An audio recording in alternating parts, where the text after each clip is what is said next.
Vous savez, moi le matin, je suis comme tout le monde. Je prends ma magnifique tasse Schtroumpf, je mets dans le micro-ondes et là...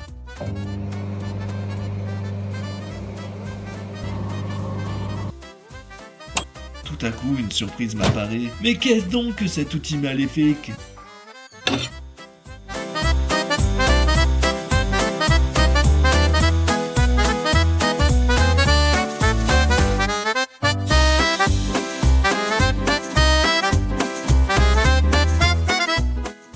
Je ne savais plus quoi faire. Cet ordinateur me hante. Il me regarde. Dois-je m'en débarrasser ou dois-je l'utiliser ?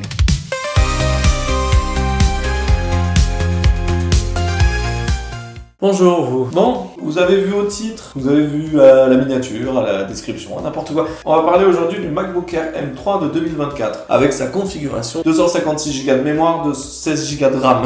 Bon, ce MacBook Air M3, je l'ai acquis récemment. Et ce que je dois dire, et pour être honnête, c'est que c'est un super MacBook. J'en ai parlé sur la dernière vidéo que vous pouvez voir sur ma chaîne YouTube de mon passage de Windows à macOS. Ce MacBook Air M3 fait tous mes montages de toutes les vidéos que je fais, des miniatures, et il a une batterie mais superbe de 18 heures. Ce MacBook Air a un design en aluminium ultra fin. Il est, si vous voulez mon avis, vraiment le meilleur MacBook Air qu'on puisse avoir en 2024. Son prix, il est de 1299 € sur le site d'Apple. Mais sur la durée de vie, on est sur la puce M3. Et la puce M3, on peut au moins espérer 7 à 8 ans de durée de vie moyenne. Alors bien sûr, c'est un prix qui est très élevé pour un MacBook. Enfin, qui n'est pas vraiment très élevé pour un MacBook en lui-même, mais qui est élevé pour tout autre ordinateur comme Windows ou même Linux dans un certain sens. Mais pour Apple, c'est un prix qui est plutôt normal. Alors, pour vous faire un résumé de ce qu'il y a sur cet ordinateur comme port, je vais essayer de ne pas faire trop long.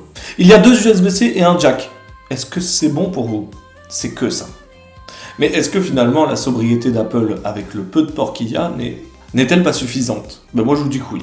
En vrai, je viens d'un Windows où j'avais énormément de ports, mais avoir un ordi aussi fin que je puisse emmener partout, c'est super. Et en plus, on le charge en MagSafe. Moi j'avais le MacBook Pro de 2019, je devais le charger en USB-C, le chargeur a eu que des problèmes. C'est pour ça que j'ai pas pu trop faire de vidéos dessus, j'ai vraiment le seum. Et en plus, il y a 4 haut-parleurs avec l'audio spatial.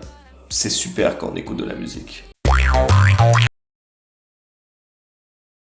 C'est un Mac qui est un Mac de créatif, qui est innovant, qui est polyvalent pour ce qu'il propose.